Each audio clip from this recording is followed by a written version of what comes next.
पर real world में आकर फेल हो जाते हैं। डेमो में देखिए तो लगता है वाह, एजेंट को टास्क दिया, उसने टूल्स यूज किए और काम खत्म। पर प्रोडक्शन में अक्सर एजेंट किसी एक ही लूप में फंस जाता है, पिछला स्टेप भूल जाता है या टास्क को आधी अधूरी छोड़कर समझ लेता है कि काम हो गया।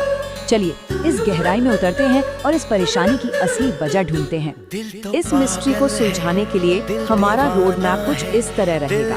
पहले एआई एजेंट्स का असली सच, उसके बाद मॉडल और हार्नेस का फर्क, फिर एजेंट लूप, कॉन्टेक्स्ट और मेमोरी, टूल्स और परमिशंस, और आखिर में देखेंगे भविष्य यानी लॉन्ग रनिंग एजेंट्स। तो चलिए शुरू करते हैं। सबसे पहले आते हैं पहले हिस्से पर, एआई एजेंट्स का असली सच। एक आम चैटबॉट और एक ऑटोनॉमस वर्कर के बीच कुछ ऐसी छुपी हुई दीवारें होती हैं जो प्रोडक्शन ग्रेड एजेंट्स बनाते वक्त हर किसी को रोक देती हैं। असल में मुख्यतः इन 3 बड़ी दीवारों का सामना करना पड़ता है: finite context, no consistent state और कॉन्टेक्स्ट ड्रॉप। इसे एक बहुत ही सटीक एग्जांपल से समझते हैं। सोचिए एक सॉफ्टवेयर प्रोजेक्ट चल रहा है जहां इंजीनियर्स शिफ्ट में काम कर रहे हैं, पर ट्विस्ट ये है कि हर नई शिफ्ट में आने वाले इंजीनियर को पिछली शिफ्ट का बिल्कुल कुछ भी याद नहीं है, जीरो मेमोरी। जाहिर है ऐसी सिचुएशन एक टोटल डिजास्टर बन जाएगी। एआई एजेंट्स के साथ भी बिल्कुल यही होता है। नया सेशन शुरू होते ही दिमाग बिल्कुल ब्लैंक। अगर पुरानी बातों का हिसाब ना रखा जाए तो एजेंट कभी भी कोई कॉम्प्लेक्स लंबा काम नहीं कर पाएगा। तो भाई इन फेलियर से बचा कैसे जाए?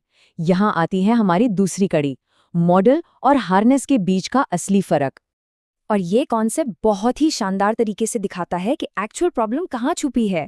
एक एआई मॉडल जैसे GPT-4 या क्लॉड, वो सिर्फ एक नंगा दिमाग है, या कह लीजिए कंप्यूटर का सिर्फ एक CPU है। ये सोच जरूर सकता है पर खुद से कुछ कर नहीं सकता। दूसरी तरफ आता है हार्नेस। हार्नेस वो पूरा ऑपरेटिंग सिस्टम है, वो स्कैफोल्डिंग या ढांचा है जो इस दिमाग को बाहरी दुनिया से जोड़ता है। फाइल सिस्टम, टूल्स, मेमोरी और रूल्स, ये सब इस हार्नेस का ही हिस्सा है। यहाँ एक बहुत ही जरूरी फाउंडेशनल इक्वेशन सामने आती है। एक एजेंट बनता है मॉडल और हार्नेस को मिलाकर, यानी सिस्टम का जो हिस्सा मॉडल नहीं है वो हार्नेस है। सच्ची इंटेलिजेंस सिर्फ मॉडल में नहीं होती, वो उसके आसपास के एनवायरनमेंट पर पूरी तरह डिपेंड करती है। दरअसल लैंचेन की एक स्टडी में ये देखा गया कि बिना अपना एआई मॉडल बदले, सिर्फ अपने हार्नेस को इम्प्रूव करके उन्होंने अपने एजेंट की रैंकिंग 30 से सीधा 5 पर पहुंचा दी।